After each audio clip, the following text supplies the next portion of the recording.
পোশাকটাও চমৎকার, অন্তরে তার কালি ভরা, কাজটা বড় কদাকার। এই মানুষের ভিড়ে আজ আসল মানুষ নাই রে নাই, এই মানুষের ভিড়ে আজ আসল মানুষ নাই রে নাই। মানুষ দেখতে চলো এবার জাদু ঘরে যাই সবাই, রাস্তাঘাটে যায় না চলা এই মানুষের ভিড়ে, ওই ভিড়ের মাঝেও আবার কেহ অন্যের পকেট মারে। এখানেও থাকতে পারে কিনা, আছে কিনা, আছে। ও যুক্তি দিবে কি জানেন, ভাই আল্লাহ মানুষের মোবাইল চুরি করলেও বরকত, এজন্য মসজিদে জুতা চুরি করতে যায়। কিরে মসজিদেও জুতা চুরি করতে আসলা? মুসল্লিদের জুতা একটা বরকত আছে না, আল্লাহ ব্যবসায় বরকত দেয়। ভাইরে ভাই, এই সকল চোর এরা এই খারাপ কাজটাকে ভালো যুক্তি দিয়ে তারপরে চুরি করে। যেমনই নাকি আমাদের দেশে ঘুষের টাকা হাদিয়া মনে করে পকেটে ঢোকায়, আছে না নাই? রাস্তাঘাটে যায় না চলা এই মানুষের ভিড়ে, ওই ভিড়ের মাঝেও আবার কেহ অন্যের পকেট মারে। তাকেও যদি মানুষ বলো আমার বলার কিছুই নাই, তাকেও যদি মানুষ বলো আমার বলার কিছুই নাই।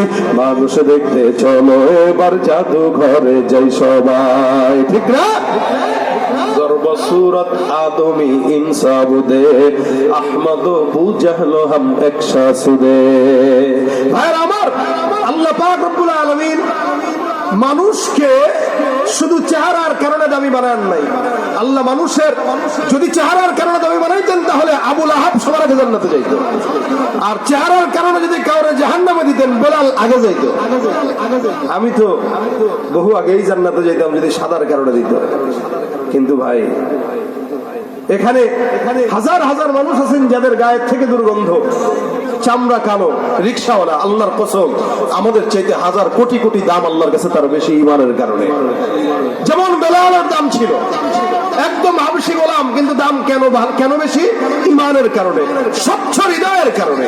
আল্লাহর কাছে তার স্বচ্ছ হৃদয়ের দাম। আর আবু জাহেল আব্বা সাহেবার অহংকারী হৃদয়ের দাম আল্লাহর কাছেও নাই, যার কারণে গোটা বিশ্ববাসী এখনো পর্যন্ত তাদেরকে ঘৃণা করে। শুধুমাত্র একটা কলব ছিল, যে কলবটা অপরিচ্ছন্ন ছিল। এ কারণে পরিচ্ছন্ন হৃদয়ের যেমন দাম, পরিচ্ছন্ন হৃদয়ওয়ালা মানুষের পরিচ্ছন্ন আমলেরও দাম। আহসানু আমালা, আল্লাহ পরীক্ষা করে কার আমল কত উত্তম।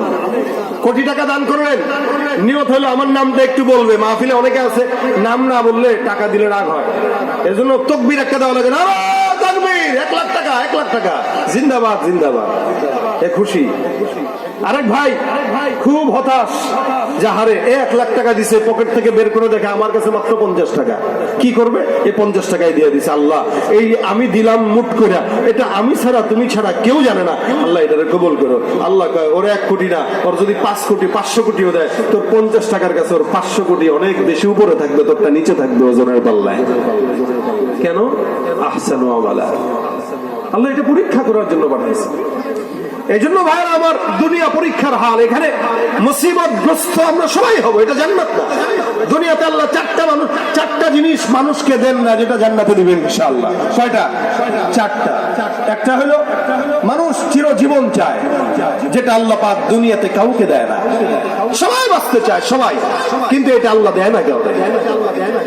2 নম্বর, মানুষ চিরযৌবন চায়, যেটা আল্লাহ সবাই দেয়, কাউরে দেয় না।